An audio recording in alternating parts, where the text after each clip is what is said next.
Hello everybody, my name is Stefan Molyneux. I'm the host of Free Domain Radio, the largest and most popular philosophy show in the world. This is the truth about Israel and Palestine. Now, it's rather late in the game for philosophy to provide a short-term solution to such a long-term conflict, but my graduate school training was as a historian, and a combination of history and philosophy, I strongly believe, and will make the case for, can help heal this problem in the long run and, most importantly, prevent recurrences in other cultures as well. So let's look at some of the deep history and philosophy behind this conflict. Current events have driven this to the forefront of everyone's minds. July 8th, 2014, Israel launched Operation Protective Edge, carrying out airstrikes on 50 cities in the Palestinian Gaza Strip. The Israeli government claimed this was in retaliation against rockets fired from Palestinian territories controlled by the Islamic political movement Hamas.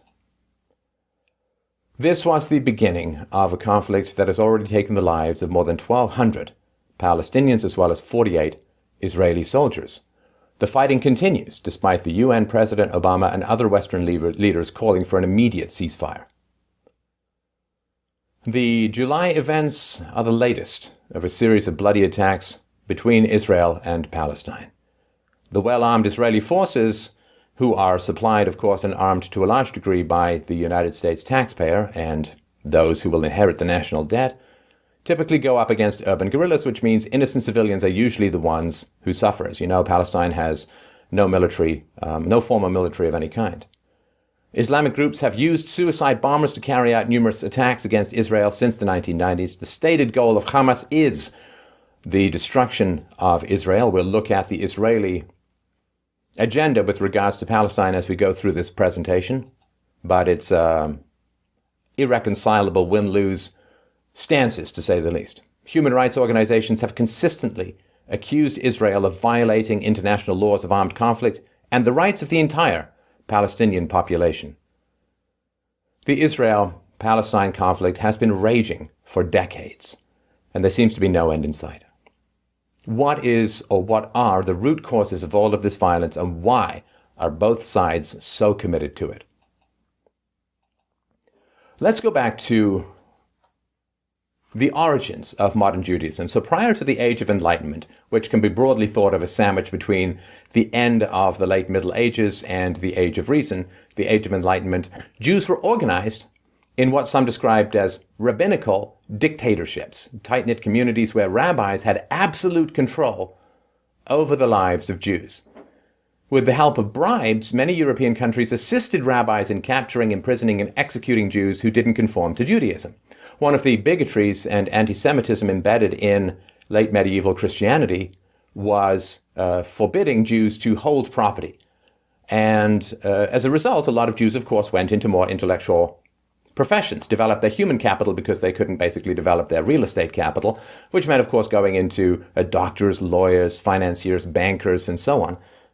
And then, of course, they got involved in funding all of the destructive habits of the Western European aristocracy in their endless pursuits of religious and secular warfare.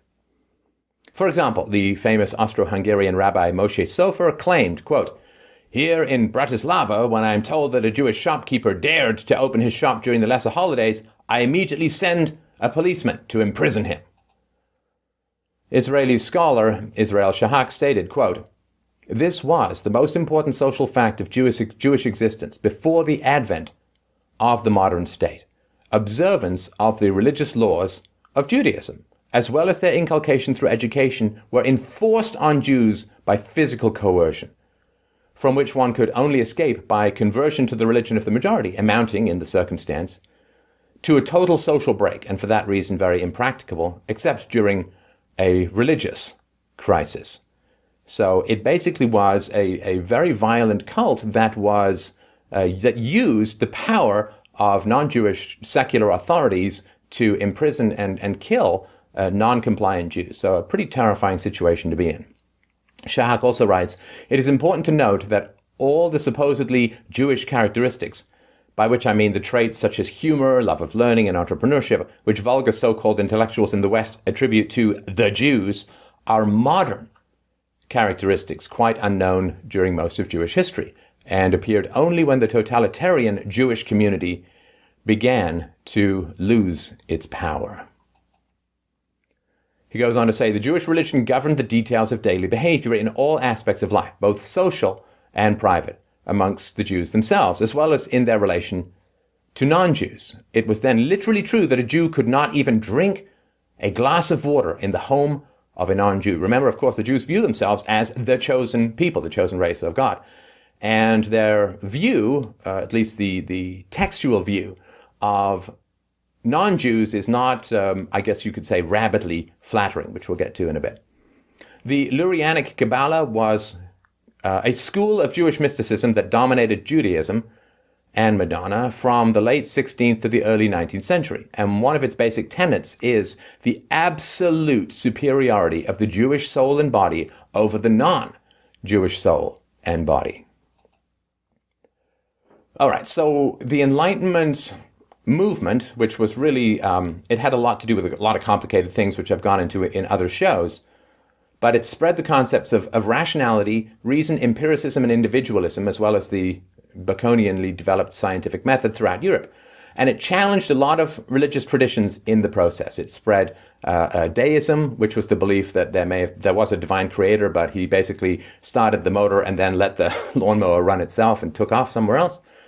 And it spread agnosticism and outright atheism, and was a great challenge to the mystical power of the religious authorities.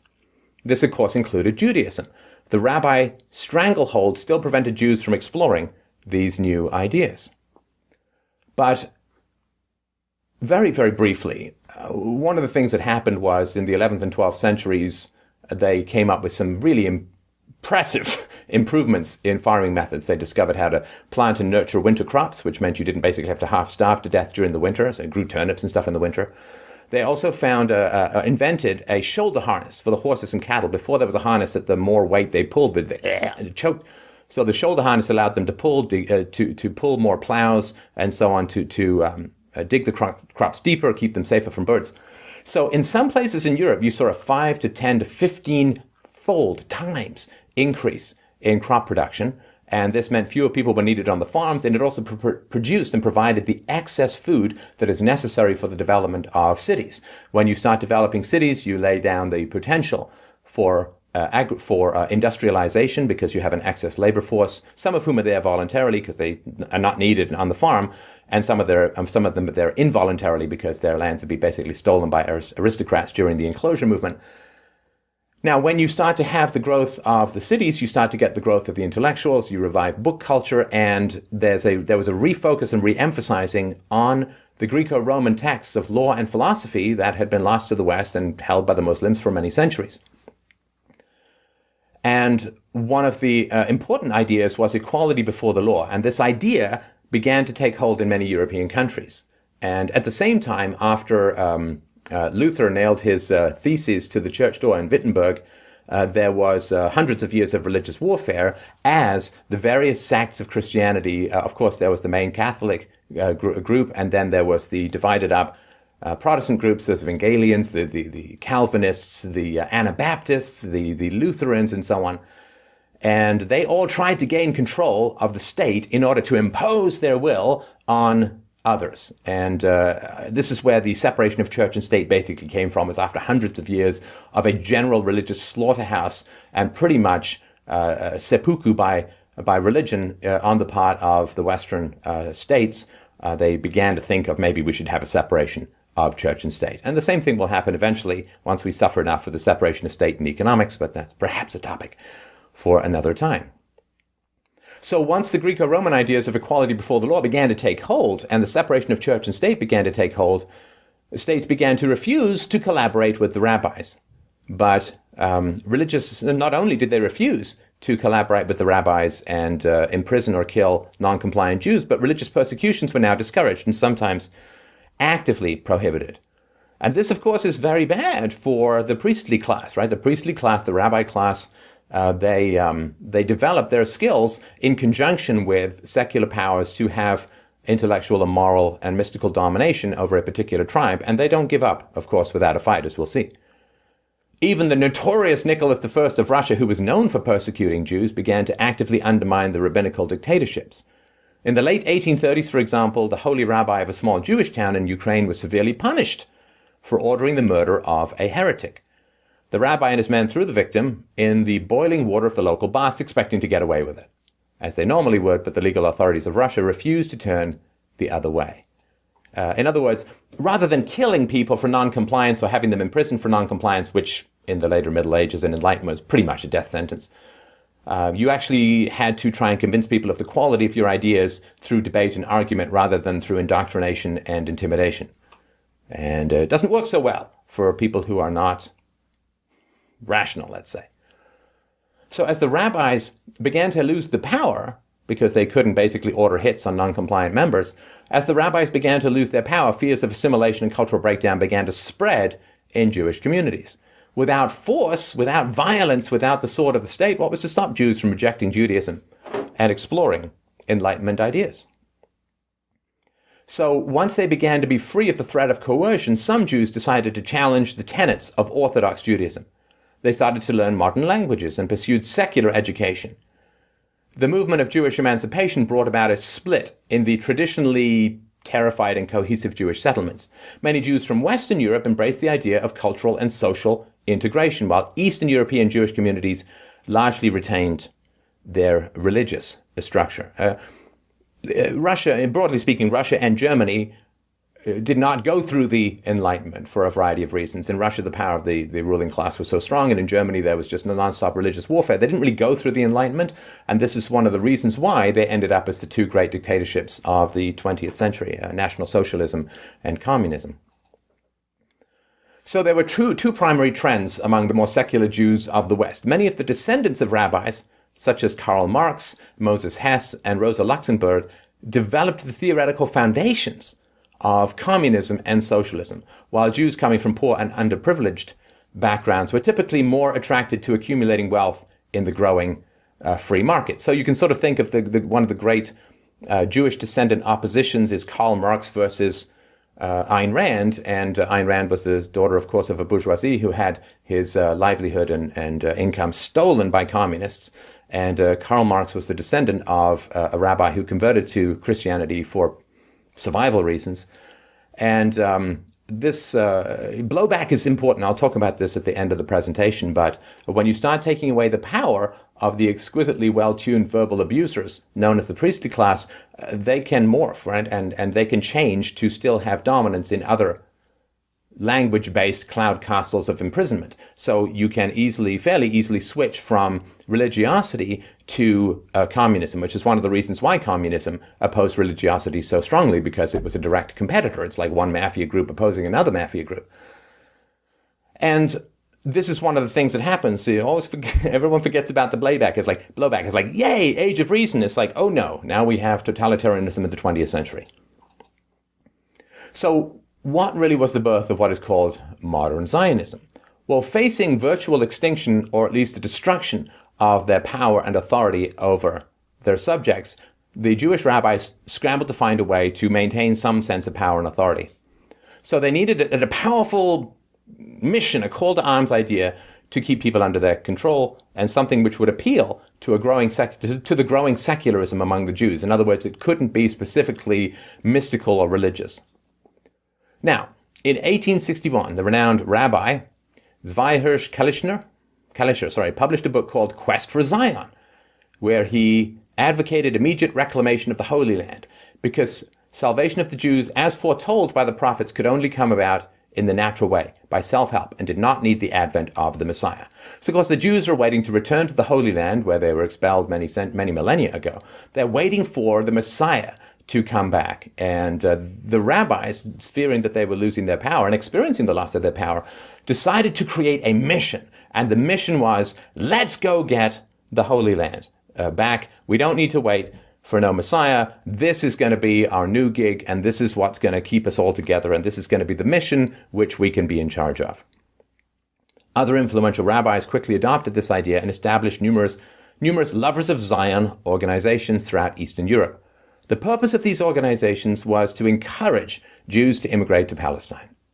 Despite its religious roots, the Lovers of Zion movement would later become foundational in the more secular Zionism, a nationalist ideology that promoted the creation of a Jewish homeland in Palestine. The Promised Land was now promised to be within reach by this new group of rabbis, and many Jews found its powerful symbolism enthralling. Not only did rabbis remain relevant, but the possibility of establishing a Jewish nation or state would further solidify their authority. Moreover, religious Jews no longer had to fear assimilation into European societies. Now, this, of course, created yet another split, as ideas tend to do in mystical communities. Orthodox Jews saw it as a gross violation of the oath their ancient ancestors made to God, which was to wait for the Messiah to take them back to the Promised Land. Jews weren't supposed to migrate to Israel until a holy Messiah leads them back from exile. Ignoring this promise was a fundamental sin against Judaism. Now, also there were, and this is something that when you study history is always kind of jaw-dropping, there were native Palestinian Jews who'd lived peacefully among Arabs for centuries. And they also opposed this new movement, seeing it as a threat to the stability of the region. There had been only one small conflict between Arabs and Jews since the 11th century. Some native Jews were even assassinated by Jewish militias for trying to undermine the Zionist movement, right? So you got a bunch of Jews living in Palestine peacefully with the Arabs, and they're like, whoa, whoa, whoa. Don't come here with your Promised Land stuff because, we're getting along fine, and we have for hundreds and hundreds of years. So the idea that the Jews and the Arabs can't coexist peacefully is falsified, is proven as false by centuries of peaceful coexistence history. The core ideas of Zionism began to spread among secular Jews as well. Moses Hess, a friend and collaborator of Karl Marx and Friedrich Engels, became interested in the creation of a Jewish state, supposedly as a reaction to German anti-Semitism. He used his influence as a founder of socialism to promote the idea of labor Zionism. So the crossover between the descendants of rabbis, the sons of rabbis, socialism, communism, and Zionism or Jewish nationalism is quite a complicated and potent brew. So Hess, alongside other labor Zionists, believed Jewish bankers would be able to bribe the Turks into allowing Jewish settlers in Palestine, because the Turks were in charge, thus enabling a Jewish proletariat to slowly construct a nation state. Within several decades, the labor Zionist movement eclipsed all other organizations and became incredibly influential in the establishment of Israel. And you can read Alan Dershowitz's The Case for Israel to find out more about the program of buying up land. Now, of course, buying up land in most countries does not give you the right to create your own state. Otherwise, I'd have an anarchic state of my house. So the buying up of land with the purpose of creating your own state is not taken particularly well by the local secular authorities. So it's important to know about Theodor Herzl, an Austro-Hungarian journalist and writer who's considered to be the father of modern political Zionism. Even though he was an atheist, Herzl quickly recognized the importance of religion in promoting Zionism. Yeah. After securing the support of influential rabbis from the Lovers of Zion movement, he appealed to the largely leftist Jewish intellectuals, as well as rich Jewish businessmen who had the money to finance the colonization of Israel. To reconcile the differences between these two groups, Herzl proposed a compromise between socialism and capitalism, right? So the lefty Jewish intellectuals are really great at spreading the message and rousing people and framing it in a way that motivates more and more secular Jews, but they don't have a lot of money because, leftists, just look at Marx. As his mother said, I wish he were better at accumulating capital than just writing about it. So you need the businessmen to get the money to pursue your political agenda. And so to the socialists, he said, we'll have a welfare state. And to the capitalists, he said, we're going to have a capitalist system. And this has a lot to do with the foundation of the modern mixed economy, where you have the remnants of a free market system with an increasingly growing welfare state, by which, of course, I mean the military-industrial complex, as well as that which benefits the poorer classes. So the core strategy of political Zionists consisted of Jewish intellectuals pressuring European states to support their movement, while rich Jews provided the funding necessary for lobbying and buying up land in Palestine. Lastly, religious groups supplied the human resources necessary for the colonization of Palestine. And not a huge number of people are like, ooh, desert, really? Arabs all around? Jews I've never met who have a completely different society. I think I'm quite comfortable where I am, right? So a lot of To get the people to go buy the land and live there, you needed to get the Jewish religious groups interested as well.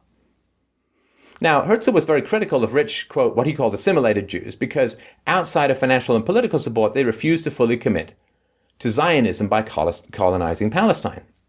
It's like, oh, it's really hot there. There's no air conditioning for at least 100 years, so I think I'll just sit here on my ottoman by the banks of the river and wait for the Messiah to come lead us back, because maybe he'll come with some air conditioning. He claimed that many an apparent friend of the Jews turns out on careful inspection to be nothing more than an anti-Semite of Jewish origin disguised as a philanthropist. Assimilated Jews saw no reason to leave the comforts of Europe to live a rural life in Palestine. Indeed, most Jewish settlers in Palestine were poor, socialists, or religious Jews from Eastern Europe and Russia. I guess if you live in Russia, the desert doesn't look all too bad in February. So let's look at the second rise of Judaism.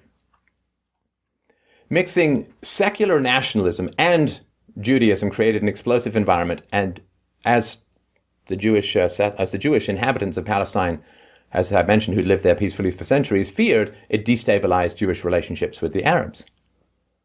Abraham, aptly named Abraham Kook, the chief rabbi of Palestine between 1920 and 1935, stated that the difference between a Jewish soul and the souls of non-Jews, all of them in all different levels, is greater and deeper than the difference between a human soul and the souls of cattle. To get this, to really process this, it's important to see groups as their enemies, see them when you're trying to figure out a conflict. It doesn't mean that the enemies are right. It just means that you need to understand what the enemies want and what they're seeing in order to help resolve the conflict. So, I guess if you're over 40, you probably remember the hell of apartheid in South Africa, where you had a largely white ruling class and a largely black underclass. Well, I don't remember anyone in the white government saying that the difference between a white soul and the souls of non-whites is greater and deeper than the difference between a human soul and the souls of cattle. In other words, I don't believe that they were viewed post-slavery in the West. Blacks were viewed as livestock and so on. So this is some pretty strong stuff. Of course, if you are one of the people to whom the label livestock has been applied, you may not particularly welcome an incursion of this ideology into your neck of the woods. Rabbi Kook attempted to reconcile Zionism with Orthodox Judaism, and his teachings were based on the Lurianic Kabbalah. Kook's work became foundational through the development of religious Zionism, a movement that grew rapidly after the establishment of Israel and still shapes the politics of the country. Now, once they got the let's head back to the Holy Land, screw the Messiah, once they got their power back through that program, rabbis and their followers sought to recreate the pre-Enlightenment Jewish communities. This desire still represents a powerful undercurrent in the Israeli society, right? So the pre-Enlightenment were rabbinical, as they were described, rabbinical dictatorships enforced through violence. As Israel Shahak points out, quote, many of the motives behind Israeli politics which so bewilder the poor confused Western friends of Israel are perfectly explicable once they are seen simply as reaction in the political sense, which this word has had for the last 200 years. A forced and in many respects innovative and therefore illusory return to the closed society of the Jewish past. In other words, the rabbis are seeking to regain their violent and coercive control over other Jews. An article in the Israeli newspaper Haaretz echoed a similar sentiment. Quote, between Stockholm and Tehran, Israel of 2009 is much closer to Tehran. From birth to death, from circumcision to funeral, from the establishment of the state to the establishment of the last of the illegal outposts in the West Bank, we are operating in the shadow of the commandments of religion. We should be honest with ourselves and admit it already. This country, the country, Israel, is too religious. Now, please understand, I'm not trying to say in any way, shape, or form that the Islamic societies that surround them are not religion. There's no concept in Islam of the separation of church and state. And the only laws in an Islamic government that aren't governed by religious commandments are things like traffic signals and stuff that has no religious content. So, but it's not as well known the degree to which this occurs in Israel. Furthermore, secular Israeli intellectuals fear that the separation of church and state in Israel is no longer possible, given that the average birth rate of Orthodox Jews is nearly 3 times higher than the rest of the Israelis. Right? Indoctrination is easier than conversion, right? So you basically, if you want to grow your movement, you breed children that you can indoctrinate with your value system, because children are helpless to resist indoctrination because they're so utterly dependent on their parents. And this is a challenge. You can't separate church and state because the Orthodox Jews desperately want the power of the state to enforce conformity on their followers, and they're breeding like rabbits, I guess.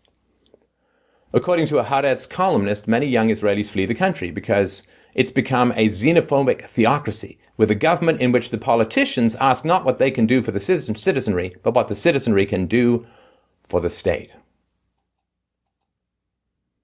So with this background information in mind, certain aspects of current Israeli society mores begin to make a lot more sense. So in 2009, you may remember, an Israeli rabbi published King's Torah, a controversial book that was described as a manual, providing religious justifications and guidelines for killing non-Jews. Leading Israeli rabbis held a conference to defend the author from public backlash. Thou shalt not kill originally was thou shalt not kill other Jews. Everyone else was kind of a fair game, I guess. An article by the Israeli newspaper Mariv provides an overview of the book. Quote, in a chapter entitled Deliberate Harm to Innocence, the book explains that a war is directly mainly against the pursuers, but those who belong to the enemy nation are also considered the enemy because they are assisting murderers. A chilling quote from the book states, there is justification for killing babies if it is clear that they will grow up to harm us, and in such a situation, they may be harmed deliberately and not only during combat with adults. And generally, when you're talking about baby murder, it may be time to take a pause in your movement, but that has not happened to some, of course, of the rabbis. While Muslims are known for their religious fanaticism, Judaic fundamentalism is largely invisible outside Israel's borders. So, what are some of the commandments in the Jewish text that cause concern to the Muslims and to the non-Jews, and of course to the Christians? And we've got sources for all of this, of course, in the low bar to the video and in the notes of the podcast. So here's one. If a heathen smites a Jew, he is worthy of death. He who smites an Israelite on the jaw is as though he had thus assaulted the divine presence, right? So the death penalty for hitting a Jew is commanded. Any heathen or a heathen who studies the Torah deserves death. He is guilty as one who violates a betrothed maiden who is stoned. So you stone to death anyone who cracks open the Torah and reads it. If a Jew has coitus, making the beast with two backs, as Shakespeare said, if a Jew has coitus with a Gentile woman, whether she be a child of 3 or an adult, whether married or unmarried, and even if he is a minor aged only 9 years and 1 day, because he had willful coitus with her, she must be killed, as is the case with the beast, because through her a Jew got into trouble, right? So if you rape a child, I guess this would include W. Allen, if you rape a child, then the child must be put to death because the child got a Jew into trouble. Not sure a lot of feminists have been really complaining about, blaming the victim in this situation. A booklet published by the Central Region Command of the Israeli Army stated, when our forces come across civilians during a war or in hot pursuit or in a raid, so long as there is no certainty that those civilians are incapable of harming our forces, then according to the halakha, they may and even should be killed. Under no circumstances should an Arab be trusted, even if he makes an impression of being civilized. In war, when our forces storm the enemy, they are allowed and even enjoined by the halakha to kill even good civilians, that is, civilians who are ostensibly good. And of course, this is all well known to the Arabs and the Palestinians, that basically this view of non-Jews by the Jews is well known. All right, so what is the agenda? And it's really not that much of a secret agenda. What is the agenda of the Zionist movement? Psychologist and Judaic scholar Bayless Thomas wrote, quote, the political Zionists made 3 assumptions. 1, that the assimilation of Jews was an illusion because anti-Semitism was eternal and universal. The solution being sanctuary in a sovereign state for Jews, right? So Jews can't be assimilated because they're just, anti-Semitism is a permanent and universal aspect of any society that they're in. And therefore, according to this views of the political Zionists, you need a sovereign state for Jews. Two, that diaspora Jewry, diaspora means the Jews scattered, right? The 50 million Jews, or however many it is, still not in Israel, the Jews scattered throughout the world. That diaspora Jewry would see themselves as objects of pity and welcome the Zionist cure. And three, that the use of force to dispossess the indigenous Arab population in Palestine was acceptable, right? So, again, this is not to describe the belief of Jews, right? I mean, I've got some lovely Jewish people in my life, and they don't believe any of this stuff. But I've done a heavy job of criticizing Christians for some of the commandments within the Christian texts. I don't see any reason, because I'm an egalitarian, to deny the Jews the same privilege of examination, which is that according to the Jewish texts, again, this does not mean the beliefs of all the Jews, but according to the Jewish texts, if the farmer wants to build a house and there's cattle in the way, you drive the cattle off, right? And if the wolves are in the way, you drive the wolves off. And if the wolves attack you, you shoot them, because, right, according to the text and according to some of the more fundamentalist Jews, they are cattle. Now, the last point, that the use of force to dispossess the indigenous Arab population is acceptable, is fully supported by the writings of influential Zionist leaders. In an 1895 diary, our friend Theodor Herzl wrote, quote, "We shall endeavor to expel the poor population across the border unnoticed, procuring employment for it in the transit countries, but denying it any employment in our own country." He went on to say that both the process of expropriation and the removal of the poor must be carried out discreetly and circumspectly. Herzl's position was widely accepted by most Zionists. Zeev Jabotinsky, an influential Zionist leader in Russia, wrote the following in a 1923 essay called The Iron Wall. Quote, "Indigenous people will resist alien settlers as long as they see any hope of ridding themselves of the danger of foreign settlement, i.e. the Jews. This is how the Arabs will behave and go on behaving so long as they possess a gleam of hope that they can prevent Palestine from becoming the land of Israel. Nothing in the world can cause them to relinquish this hope, precisely because they are not a rabble, but a living people. All colonization must continue in defiance of the will of the native population. Therefore, it can continue and develop only under the shield of force, which comprises an iron wall through which the local population can never break through." Now, this is what the Zionist plan was in Palestine under the Turks when they began to move the Jewish settlers in.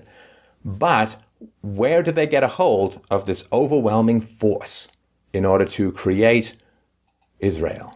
Well, Britain at the time was the greatest imperial power in the world. Yay, ancestors! You bastards. And so it became the focal point of Zionist efforts. As Herzl wrote in 1898, "From the first moment I entered the Zionist movement, my eyes were directed towards England, because I saw that by reason of the general situation of things, there it was the Archimedean point where the lever could be applied," right? Archimedes said, "Give me a lever big enough and I can move the world." So, World War I, the greatest catastrophe ever to befall the world. In 1916, Germany was getting close to winning the war. The British population was starving. They had like a week or two of food left because the Germans had first time submarine encirclement of the British Isles. And France, of course, was a complete wreck because that's where most of the fighting on the Western Front was taking place. And the British government would most likely would have ended in revolution if they'd lost the war, because so many millions of British and French and, of course, German young men had been slaughtered. In fact, in my ancestry, 3 out of 4 brothers died in the First World War. We were a fighting family, or really just a dying family, as most fighting families were at that time. And so England was desperate to not, of course, lose the war, which would have toppled the British aristocracy and the British government, I would imagine, at the time. So beginning in 1916, as Britain's resources were nearing exhaustion while fighting the Central Powers in World War I, it became apparent that new forces needed to join the Allies for the war to be won by England and France. British politicians realized that both the money and political influence of Jews were necessary to get America and Russia into the war. So they decided to help the Zionist movement establish their Jewish homeland. Right? So this is important. And this, if you read up on Hitler, a crazy evil lunatic, but again, it's important to understand the enemies so that you know what they want, so that you can try and find some way to resolve the dispute. This is what Hitler called the stab in the back, and was one of the reasons why he became such an anti-Semite. The British support for Zionism became official with the Balfour Declaration of November 2nd, 1917, which took the form of a letter sent by British Foreign Secretary Arthur Balfour to Baron Walter Rothschild. Following the declaration, the British Empire occupied the lands of Palestine and established a mandatory government. And of course, the Jews pressured and encouraged America, of course, to get into the war, as Woodrow Wilson did in 1917, after being elected, I think, a year earlier, with the promise to stay out of the European conflict. In a 1918 petition sent to the government of Mandatory Palestine, Arab political organizations in Palestine expressed strong disapproval of the Balfour Declaration. Quote, "We always sympathized profoundly with the persecuted Jews and their misfortunes in other countries, but there is wide difference between such sympathy and the acceptance of such a nation ruling over us and disposing of our affairs." So we understand that the blacks in Africa resented white rule. Of course we understand it, because the whites treated them as less than equals. They did not openly declare them to have the souls of cattle, right? So the Arabs were well acquainted with the Jewish writings about their views towards non-Jews and didn't want them ruling over them. After surveying the Arab public opinion, President Woodrow Wilson's King Crane Commission stated in 1919 that, quote, "The Zionists look forward to a practically complete dispossession of the present non-Jewish inhabitants of Palestine." Of course, this sentiment was strongly opposed by Palestinian Arabs, who comprised about 90% of the population. The Commission recommended Zionists abandon the goal of a Jewish state and limit Jewish immigration to the area. This is one of the great and horrible ironies of history, of course, that when America came into the First World War, it gave the British and the French enough power to impose the Treaty of Versailles on Germany, which was really set the stage for the Second World War. The King Crane report, despite its startling findings, had no effect on international policies regarding Palestine. Since when have empires cared much about the indigenous population who has no resources to offer them compared to people who can offer them resources, money, credit, and loans? Lord Balfour expressed his views of Arab protests in a 1919 memorandum, quote, "In Palestine, we do not even propose to consult the inhabitants of the country. The four great powers have made commitments to Zionism. And Zionism, whether it is good or bad, right or wrong, has its roots in ancient tradition, in immediate needs, and in hopes for the future that are much more important than the desires and prejudices of the 700,000 Arabs who presently inhabit Palestine." Let's listen to that 700,000 number. It will tragically return all too soon. The failure of peaceful protests and an increase in ethnic tensions contributed to the 1920 Arab riots in Jerusalem, where 4 Jews and 5 Arabs died, after living in peace, side by side, for hundreds of years. Tasked with finding the reasons behind the riots, the British Commission concluded, quote, "The Balfour Declaration is undoubtedly the starting point of the whole trouble." The Commission predicted further escalation in the conflict, but its report was ignored, much like what happened with the King Crane Commission. Nothing more fertile for intellectual achievement than being on a government commission. Violent conflicts continued to escalate and culminated in the bloodiest Arab uprising in the history of Mandatory Palestine. In 1936, Arabs protesting against British colonial rule and mass Jewish immigration were threatened with martial law. This triggered a violent revolt that lasted for 3 years and was ultimately crushed with considerable brutality by the British Army. And see, this was the missing sword of the state that the rabbis lost control of. During the Enlightenment, they had it back through their arrangements with the British. Approximately 5,000 Arabs died during the conflict and thousands more were injured. Out of a population of 700,000, that's quite a lot. right? That means that pretty much somebody in your extended family or your neighbor's extended family was murdered or injured during this conflict. This would be the equivalent of millions of Americans being killed. David Ben-Gurion, hailed as Israel's main founder and the state's first prime minister, expressed the Zionist point of view in a 1938 address. Quote, "In our political argument abroad, we minimize Arab opposition to us, but let us not ignore the truth among ourselves. When we say that the Arabs are the aggressors and we defend ourselves, this is only half the truth. Who initiated the occupation and invasion and imposition of a state? It was not the Palestinians, it was not the Arabs. It was the British sword and the Jewish rabbis. Ethnic fighting is only one aspect. Sorry, the quote continues. Ethnic fighting is only one aspect of the conflict, which is in its essence a political one. And politically, we are the aggressors and they defend themselves. Militarily, it is we who are on the defensive who have the upper hand. But in the political sphere, they are superior. Right? Politically, says the founder of Israel and his first prime minister, politically, we the Jews are the aggressors and they, the Palestinians, defend themselves. He said, the country is theirs because they inhabit it, whereas we want to come here and settle down. And in their view, we want to take away from them their country while we are still outside. With the help of the British, the Jewish population in Palestine had increased from about 8% in 1917 to about 30% in 1947. However, despite their efforts to buy up land, Jews owned less than 6% of Palestine's territory. Palestinians were pretty aware, and there was lots of social pressure to not sell the Jews, of course. In September 1947, the British government announced that its mandate would end on May 15, 1948. Ruling over the territory, and so the United Nations was entrusted with settling the territorial dispute between the Jews and Arabs. In November 1947, the UN adopted a resolution that intended to partition Palestine into an Arab state and a Jewish state, with a significant Arab population. Right, so you got an Arab state, almost completely Arab, and a Jewish state with a significant Arab population. Jerusalem, which of course the three major Old Testament religions find of particular real estate interest, Jerusalem was to become an international state. Despite being the minority, Jews were to be given 56% of the territory.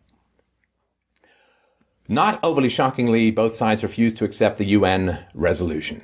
Jews wanted more of the land, while Arabs were refusing to let them get more than what the Jewish settlers already owned legally. David Ben-Gurion expressed his disappointment with the UN plan. Quote, "There are 40% non-Jews in the areas allocated to the Jewish state. This composition is not a solid basis for a Jewish state, and we have to face this new reality with all its severity and distinctness. Such a demographic balance questions our ability to maintain Jewish sovereignty. Only a state with at least 80% Jews is a viable and stable state." But given that Jews were owning 6% of the land, you can't possibly have a lot of land and a Jewish majority at the same time. You could have a Jewish majority in a very tiny area, but of course that's not what they wanted. So David Ben-Gurion's statement alluded to a grim series of events that were about to unfold. Now, you probably don't know all of this, but trust me, the Arabs do, the people in Palestine do, the Muslims do. Deeply, and they know this like you know 9/11. As the end of the British mandate approached, the British Army started withdrawing from Palestine, allowing the Jews to execute Plan Dalais, the culmination of a carefully designed purge of Arabs that had been in development for decades. Beginning in December 1947, several days after the UN resolution was adopted, the Jewish army started to attack Arab settlements, surrounding them on three flanks and leaving the fourth open for evacuation. Massacres ensued whenever this tactic didn't work, and evidence suggests that some of the slaughters were intentional. Israel concealed these crimes for decades, but evidence slowly started leaking out of the state archives, fleshing out the testimonials of countless Palestinians. However, Israeli scholars who exposed the truth about the ethnic cleansing were largely ignored by Western media, which loves to, of course, simplify everything it can get its claws on. Israeli historian Ilan Pappé described the massacre that took place in the village of Deir Yassin. As they burst into the village, the Jewish soldiers sprayed the houses with machine gun fire, killing many of the inhabitants. The remaining villagers were then gathered in one place and murdered in cold blood. Their bodies abused, while a number of the women were raped and then killed. One of the survivors, 12 years old at the time, recalled the slaughter of his family. They took us out one after the other, shot an old man, and when one of his daughters cried, she was shot too. Then they called my brother Muhammad and shot him in front of us, and when my mother yelled, bending over him, carrying my little sister Hudra in her hands, still breastfeeding her, they shot her too. The grandson of a woman who survived the attack on the large village of Bassa described the events that took place. My maternal grandmother was a teenager when Israeli troops entered Bassa and ordered all the young men to be lined up and executed in front of one of the churches. My grandmother watched as two of her brothers, one 21, the other 22, and recently married, were executed by the Israeli soldiers.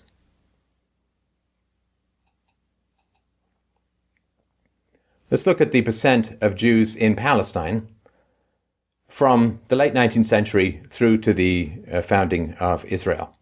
So you see less than 10%, 6, 7, 8, 9, 10%, and then it goes up. This Of it's slowly creeping up, and then after the British abandoned the UN, allowed this, had this resolution, and the Jews basically took over a bunch of stuff, it goes massively up. So what is often described as a civil war between the Jews and Arabs in Mandatory Palestine, right, in the British Mandatory Palestine in the past, was in fact little more than an ethnic cleansing campaign carried out by Zionists. Jewish soldiers would sometimes fight small militias who were trying to defend their homes, not a bloodthirsty Arab army. You need to process this to understand the perspective of the victims. The results of the campaign were devastating for the Palestinians. 500 villages and 11 urban neighborhoods were burned to the ground. Thousands of Arabs were massacred and 700,000 expelled from their homeland. Right? Thousands of Arabs massacred, given the population of Palestine at the time, would be the equivalent, if we just say it's 5,000, of more than 1 million Americans murdered by an occupying force. More than 1 million Americans. America went insane over thousands dead, 3,000 and change dead on 9/11. It's a brutal attack and a horrible death count. The Palestinians dealt with the American equivalent of millions killed and the equivalent of 200 million Americans forced to leave America, which was 700,000 expelled from their homeland. The equivalent of 200 million Americans forced to leave America. Would you remember that? Since 1946, Palestine has lost 75% of its original territory. So, to understand the Palestinian perspective, this would be the equivalent of 136 million Muslims immigrating to the United States, establishing an Arab country on its territory, and leaving only Alaska and Texas to the Americans. And further creating settlements and incursions into Alaska and Texas.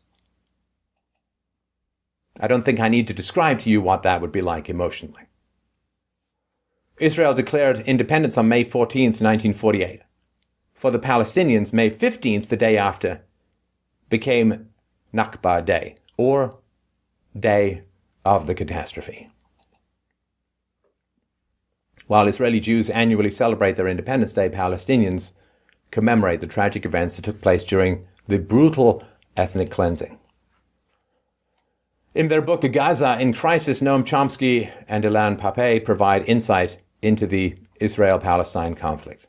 Quote, "The ideology that produced the 1948 ethnic cleansing is one that keeps refugees in their camps today, discriminates against Palestinians inside Israel, and oppresses those under occupation in the West Bank and imprisonment in the Gaza Strip.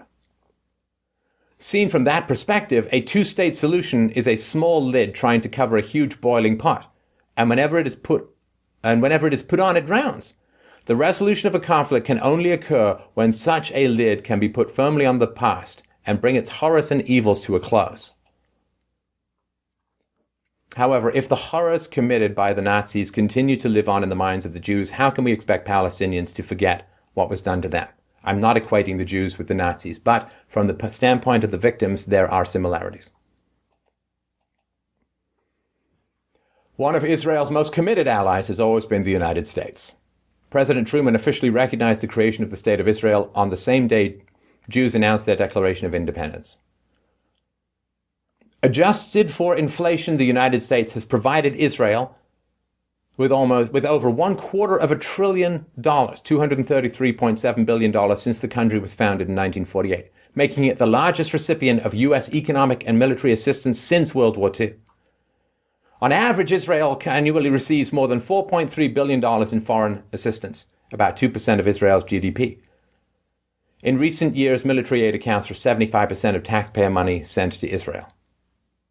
You can't morally force people to... Anyway.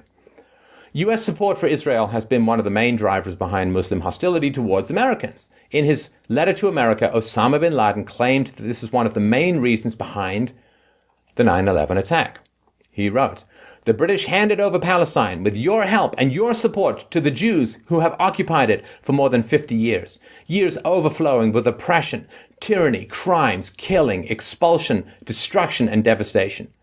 The creation and continuation of Israel is one of the greatest crimes, and you are the leaders of its criminals." This was Osama bin Laden's letter to America. So, now we go to history and philosophy conclusion land, and I hope that it's of some value to you, and thank you, of course, for watching through the presentation. Military aid should be stopped to Israel, of course.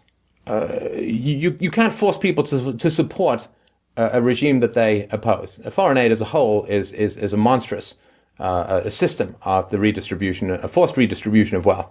So one thing that can occur, of course, is the end of the military aid. I'd like you to just imagine the kind of conflict that is occurring between the Israelis and the Palestinians. I'd like you to imagine that happening at a physics conference, or at a biology conference, or at a mathematics conference. It's inconceivable that rocket mortars and landmines and airstrikes would be used to reconcile disputes in these fields. Or someone who lost a contract to some other company blowing up their building. This doesn't happen except in the realm of nationalism and religion, irrational and absolutist ideologies. So you can have irrationality and get along with people, right? Everybody, you can believe in crazy stuff and generally get along in society. But when you have irrationality plus moral absolutism, particularly when you have, these eschatological end times, Armageddon, save us, kill everyone else nonsense going on, then you have irrationalism combined with absolutism. These two are a deadly and toxic and permanent poison to the human constitution of the world. Mysticism, irrationality, is a certainty without a rational methodology. I am certain of X. I have no way to prove it. I have no way to convince anyone else. This is why the rabbis and the imams have to use force. This is why the Christian leaders used to have to use force. This is why we had the separation of church and state, to survive irrationality and absolutism combined. And so, if you have two groups confined together who have irrational absolutes and end times disasters imminent, then they are going to end up in conflict. I mean, you can see it all over the world. You can see it in Northern Ireland. You can see it in Iraq. You can see it in Palestine and Israel. You can see it all over the world. The people who have both irrationalities and absolutes will fight until one or the other is vanquished, and it never, ever quite happens, because the more pressure and force you apply to your victims, the more strongly they will fight to resist you.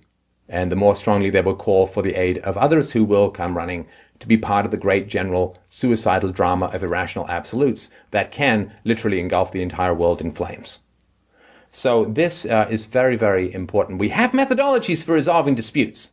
We have the scientific method, we have reason, we have mathematical logic, we have does the building stand up for engineers, we have the free market and money for the allocation of resources. We have great methodologies for resolving disputes. They're just not part of religion and nationalism. When you begin to spread, the third point I'd like to make is when you begin to spread rationality in the world, there's blowback from the verbal abuse parasitical class known as the priestly class. I'm going to be perfectly frank here. I am a strong atheist, and this is my argument, that there are a whole class of people who have dedicated themselves to dominating other people through language and force.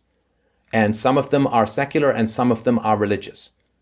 And when you start to increase rationality, everyone's happy to flee these communities or flee these mindsets, but we really need to continue to work on spreading rationality throughout the world. And opposing, right, to be a good man means to oppose immoral people. To be a good woman means to oppose immoral people. To be a good doctor means to oppose illness. You can't be a good doctor if you're not opposing illness. To be a good person means to fight against using words and reason and evidence to fight against the irrationalities of the world that consume, propagandize adults and propagandize helpless children.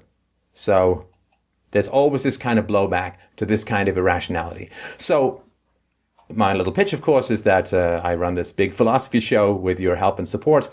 You can help out this conversation at fdrurl.com/donate. But most importantly, I hope that you will take the opportunity to have a look at my podcasts and my interviews and my books. They're all free, no ads whatsoever. So I hope that I will see you on the sunny side of reason, and we can help pull as many people as we can out of the dank and historical and frankly medieval caves of mysticism and the irrational absolutes that are a tightening noose around the neck of our species. Thank you so much for watching.